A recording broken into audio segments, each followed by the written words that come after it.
Okay, everyone, welcome back. Ready for another deep dive? Always ready. All right, good. Today, we are tackling Psalm 30.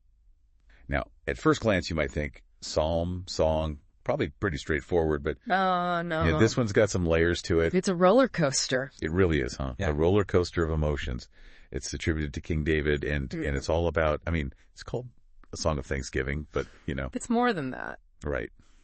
There's some darkness in there, too. You get the whole journey of faith, all those ups and downs. Yeah, and how those play out in a real, Yeah. in a real way.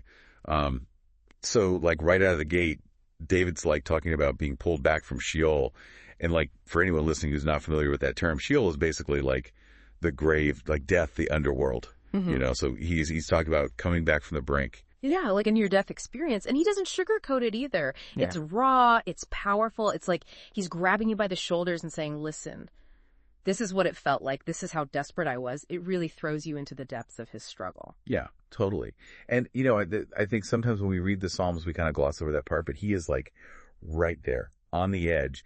And then right after that, he does a complete 180 and he's all sing to the Lord, give thanks. Right. Talk about emotional whiplash. Seriously. Yeah. But I guess that's kind of the point, right? It's even when you're in that dark place, there's still this tiny spark of hope, of faith. Exactly. It's no matter how bad things get, you can still find something to be grateful for. It's about that resilience of the human spirit, Yeah. that ability to find light in the darkness. Absolutely. It's like that whole darkest before the dawn idea, right? But okay, speaking of contrast, verses 4 and 5 kind of hit us with another one. God's anger is temporary, but his favor is forever. Yeah, that's one of the most comforting parts of this psalm, isn't it? It reminds you that even when you're messing up, even when you're feeling God's anger, his love is still there, waiting for you. Right, like a parent, Exactly. A loving parent who disciplines you but never stops loving you. And that's the key, right? His anger is like a storm. It passes. But his love, his favor, that's like the sun that always comes back out. Man, that's such a good analogy. Okay, but then we get to verses 6 and 7, and things take a turn again.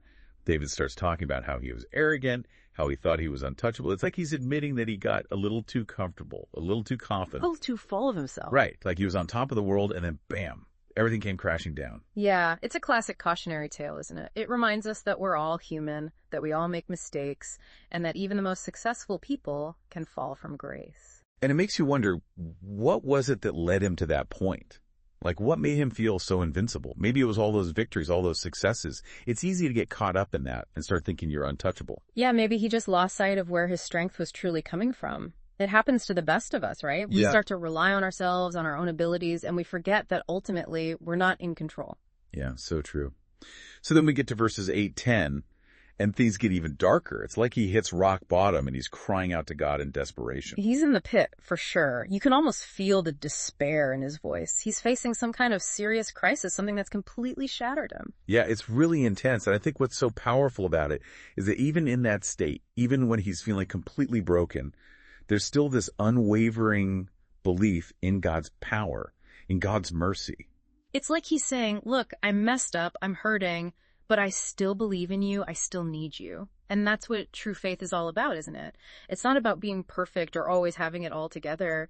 It's about clinging to God even when you feel like you're grounding. Yeah, exactly. And then we get to the end and whoa, talk about a turnaround. It's like the clouds part and the sun comes out full force. It's the ultimate happy ending. David goes from wailing to dancing, from sackcloth to joy. Hold on, back up. What's sackcloth? Oh yeah, good point. Yeah. Back in those days, people wore sackcloth when they were mourning. It was this rough, itchy fabric, kind of like a symbol of grief and repentance. So when David says God took away his sackcloth and clothed him with joy, it's like this powerful visual representation of his transformation. Wow, that's really cool. I never thought of it like that. So it's like he's not just surviving, he's thriving. Right. He's coming out of this experience stronger and more grateful than ever before. Exactly. It's not just about escaping death. It's about experiencing a complete renewal, a rebirth. And it's all because of his faith, because he never gave up on God. Absolutely. And that's the takeaway for all of us, right? No matter what we're going through, no matter how dark things get, we can always find hope in God's love. It's a powerful message. And I think that's what makes this psalm so timeless. It speaks to the human experience in such a raw and honest way. It's a reminder that we're not alone in our struggles, that even King David, this legendary figure, went through some pretty dark times, and it's a testament to the transformative power of faith, the way it can take us from the depths of despair to the heights of joy. So, as we wrap up this deep dive into Psalm 30, I want to leave you with this question. What can you take away from David's journey? How can you apply his story to your own life? How can you find that same resilience, that same unwavering faith to turn your own moments of darkness into dances of joy? It's something to think about for sure, and we encourage you to go back and read Psalm 30 on your own. Really let those words sink in. You might be surprised at how much it resonates with your own experiences. Yeah. And who knows, maybe you'll even find yourself dancing. Thanks for joining us, everyone. It's been a pleasure. Until next time.